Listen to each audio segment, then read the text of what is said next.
ಇತಿಹಾಸದಲ್ಲಿ ಯಾರೂ ಮಾಡಲ್ಲ. ಈ ಕುಂಬಾರರು ಈ ಬೀದಿಲಿ ಇಡ್ಲಿ ಮಾಡ್ದಂಗೆ 1 ಎಕರೆ ಇಡ್ಲಿ ತಿಂದ್ಬಿಟ್ರೆ ಸಾಯಂಕಾಲ ತನಕ ಮಾಡೋದಾಡಂಗಿಲ್ಲ. 1 ಎಕರೆ ಅಂತಾರೆ, ಅದು ಒಂದು ತಟ್ಟೆನ ಇನ್ನೂ ದೊಡ್ಡದಿತ್ತು ಸ್ವಲ್ಪ, ಈಗಿರೋಷ್ಟು ಮೀಡಿಯಮ್ ಮಾಡವ್ರೆ. 1 ಇಡ್ಲಿ ತಿಂದ್ಬಿಟ್ರೆ ಸಾಯಂಕಾಲ ತನಕ ಅವೆಲ್ಲ ಒತ್ತಿ ಮನೆಗೆ ಬರ್ಬೋದಾಯಿತು. ಚಟ್ನಿನೂ ಸುಧಾ, ಪಲ್ಯ, ಚಿತ್ರಾನ್ನ ಎಲ್ಲ ಅನುಕೂಲ ಮಾಡ್ತಾರೆ, ಸಿಸ್ಟಮಾಗಿ ಮಾಡ್ತಾರೆ. ಸ್ವಲ್ಪ ಮೀಡಿಯಮ್ ಬರೋದು, ಈಗ ಸ್ವಲ್ಪ ಚಿಕ್ಕದು ಮಾಡವ್ರೆ. ಏನು ತಿಂತಿದ್ದಿತ್ತು, 1 ಗಂಟೆ ಬೇಕಾಯಿತು ಒಬ್ರಿಗೂ 1 ತಟ್ಟೆ ತಿನ್ನಬೇಕಾದ್ರೆ. ಚೆನ್ನಾಗಿ ಮಾಡ್ತೀನಿ.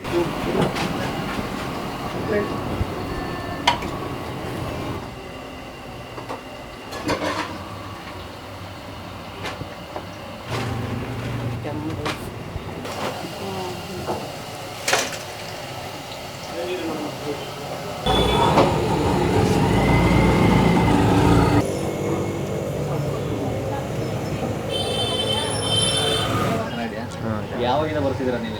ನಾವು ಅಲ್ಲೇ ಒಂದು 10-15 ವರ್ಷದಿಂದ ಬರ್ತೀವಿ ಸರ್. ಇಡ್ಲಿ ಚೆನ್ನಾಗಿ ಮಾಡ್ತಾರೆ, ಗಟ್ಟಿಯಾಗಿ ಮಾಡ್ತಾರೆ, ಚೆನ್ನಾಗಿ ಒಳ್ಳೆ ಇದಾಗಿ ಮಾಡ್ತಾರೆ ಅಂತ ನಾವು ಅಲ್ಲೇ 10-15 ವರ್ಷದಿಂದ ಇಲ್ಲೇ ಬರ್ತೀವಿ.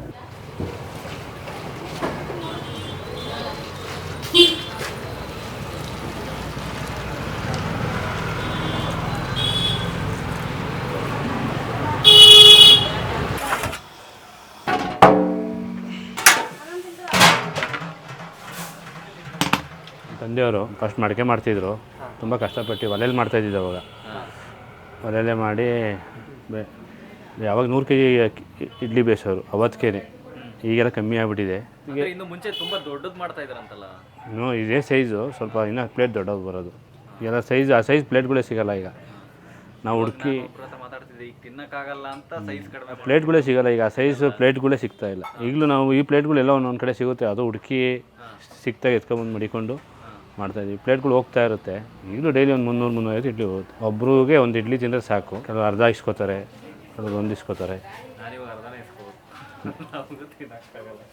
1.5, 2, 4 ಗಂಟೆ ಫೈಟ್ ಮಾಡಿರೋದು. ಫೈಟ್ ಮಾಡೋಕ್ಕೆ ಅಂತಲೇ ಬರೋಂಥ ಜನ ಇದ್ದಾರೆ. ಇಡ್ಲಿ 5-6 ಇಡ್ಲಿ ಈಗಲೂ ಬರ್ತಾರೆ, 2-3 ಸುಸ್ತಾಗ್ಬಿಡ್ತಾರೆ.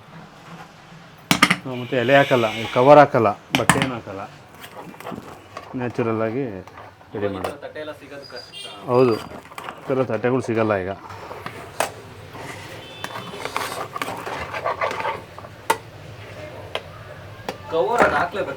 ತೆಗಿಯೋಕ್ಕೆಲ್ಲ ಈಸಿ ಆಗುತ್ತೆ, ಬಟ್ ಕವರ್ ಹಾಕ್ಬಾರ್ದು.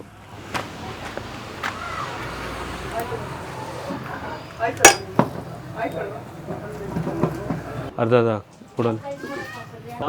ಹಾಂ, ಇದು ಆಫ್ ಕೊಡ್ತೀವಿ. ನೋಡ್ತೀವಿ, ನಾವು ತಿನ್ನೋರ್ಗಾದ್ರೂ ಕೊಡ್ತೀವಿ, ಇಲ್ಲ ಬಿಟ್ಬಿಡ್ತಾರೆ ಅಂದ್ಬಿಟ್ಟು ಕೊಡಲ್ಲ. ಆರಂಭ ಕೆಲಸ ಹೋಯ್ತು ಎಲ್ಲ ಮಿಷಿನೇರಿಯೇ ಬಂದ್ಬಿಡ್ತು, ಬಲ ಕಮ್ಮಿ ಆಯಿತು. ಈ ಕೊರೋನಾ ಇಂಜೆಕ್ಷನ್ ಯಾವಾಗ 2-3 ಬೀಳಿ, ಅದರಿಂದ ಯಾವ ಕೆಲಸನೂ ಮಾಡಲ್ಲ.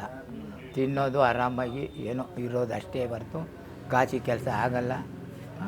ಎಲ್ಲ ಮಿಷಿನೇರಿಯ ಬಂತು, ಆಯುಸು ಕಮ್ಮಿ ತಂದರು.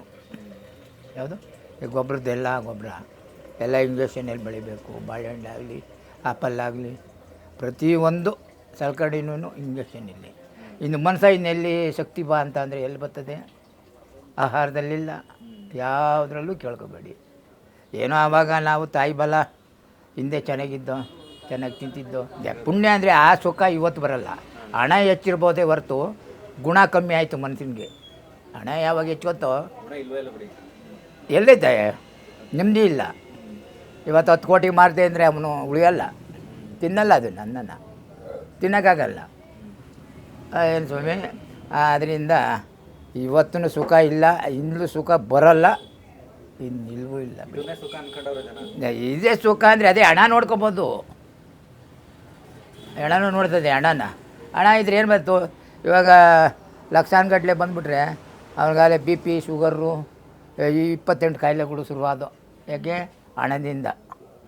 ಹಣ ನಿನ್ನಯ ಗುಣ ಅಂದಂಗೆ, ಎಷ್ಟು ವರ್ಣಿಸಲಿ ಅಂದಂಗೆ ಹರಿಶ್ಚಂದ್ರ. ಅದು ಹಣ ಅಷ್ಟು ಕೆಲಸ ಮಾಡ್ತದೆ ನಮ್ಮನ್ನು. ಊಟ ಒಟ್ಟಿಗೆ ಎಷ್ಟು ತಿಂತೀವೋ ಅಷ್ಟಾರ.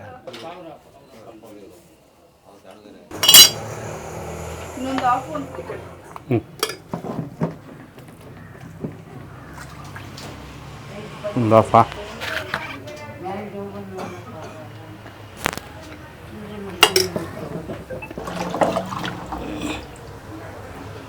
ಹಾಕೊಳ್ಳ ನಿಮಗೆ ಒಂದ್ಸರಿಗೆ ಎಷ್ಟು ತಟ್ಟೆ? ಒಂದ್ಸರಿಗೆ 110 ಇಲಿ ಬರುತ್ತೆ. ಹೌದು ಮನೆಯಲ್ಲೇ ಹೋಟೆಲೆಲ್ಲ ಅಲ್ಲಿಂದ ಎಲ್ಲ ಊರಲ್ಲೂ ಒಂದೊಂದು ಹಳೆ ಕಾಲದ ಹೋಟೆಲ್ ಇರುತ್ತೆ, ಬಟ್ ಇಲ್ಲಿ ನಿಮ್ಮದು ತುಂಬ ಫೇಮಸ್. ಹೌದು.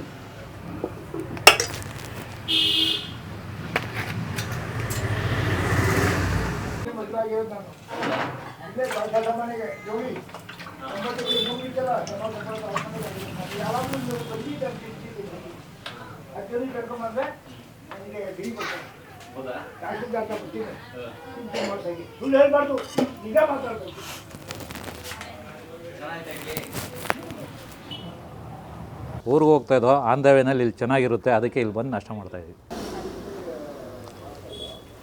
ಹೇಗಿದೆ ಮೇಡಮ್? ತುಂಬ ಚೆನ್ನಾಗಿದೆ. 76ನೇ ಇಸ್ವಿಯಿಂದ. ನೀವೇ ಶುರು ಮಾಡಿದ್ದ?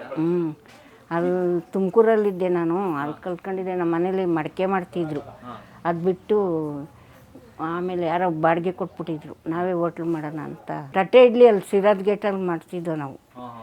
ನಮ್ಮ ಚಿಕ್ಕಪ್ಪವ್ರ ಮನೇಲಿ ಕಲಸೋದು ಇಡ್ಲಿ ಎಲ್ಲ ನೋಡ್ಕೊಂಡಿದ್ನೆಲ್ಲ, ನಾವು ಮಾಡೋಣ ಅಂದ್ಬಿಟ್ಟು ಒಂದೊಂದು 5 kg ಅಕ್ಕಿ ಹಾಕೊಂಡು ಮಾಡ್ದೋ. ಆಮೇಲೆ ಯಜಮಾನ್ರು ನಾನೇ ಇಕ್ತಿದ್ದೆ, ಆಮೇಲೆ ಯಜಮಾನ್ರೇನೆ ಇಕ್ಕಿ ಎಲ್ಲ ಮಾಡಿ 5 kg ಶುರು ಮಾಡಿದ್ರಿ?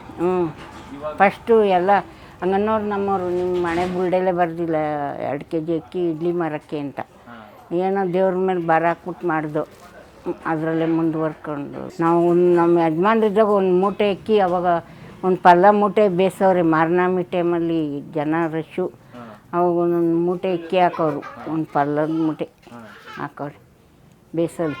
ಇವಾಗ ಒಂದು 50 kg 30 kg ಹಾಕ್ತೀವಿ. ನೀವು ಶುರು ಮಾಡಿದಾಗ, ನೀವು ಇಡ್ಲಿ ಮಾಡಿದಾಗ ಎಷ್ಟು ರೂಪಾಯಿ ಇಂದ ಶುರು ಮಾಡಿದ್ರೆ? ಅವಾಗ 30 ಪೈಸಾ, ಅರ್ಧ 15 ಪೈಸದಿಂದ.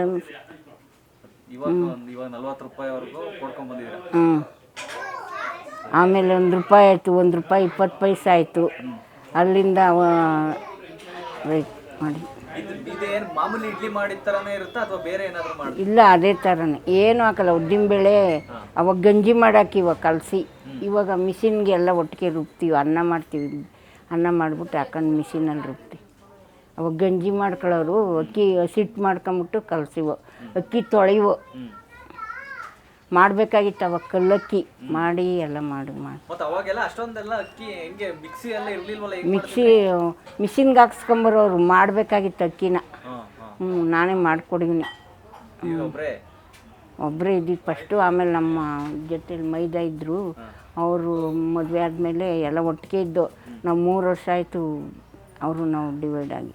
ಅವ್ರು ಆ ಕಡೆ ಅಲ್ಲಿ ಮಾಡ್ತಾವ್ರೆ ಸೋದೈತವ, ಅವರು ಇದೇ ಇಡ್ಲಿನೇ ಸೇಮ್. ಈಗ ಮಾಡೋರು ಅವರು ಮಾಡ್ತಾವೆ. ನಿಮಗೆ ಹೋಟೆಲ್ ಹೆಸರು ಏನೂ ಇಲ್ಲ, ಇಲ್ಲಿ ಕುಂಬಾರ ಬೀದಿ ಆಗಿರೋದ್ರಿಂದ ಮಗಡಿಗೆ ಬಂದರೆ ಗಡಿಗೆ ಇಡ್ಲಿ ಅಂತಲೂ ಹೇಳ್ತಾರೆ, ಇದನ್ನು ಎಕರೆ ಇಡ್ಲಿ ಅಂತ ಹೇಳ್ತಾರೆ.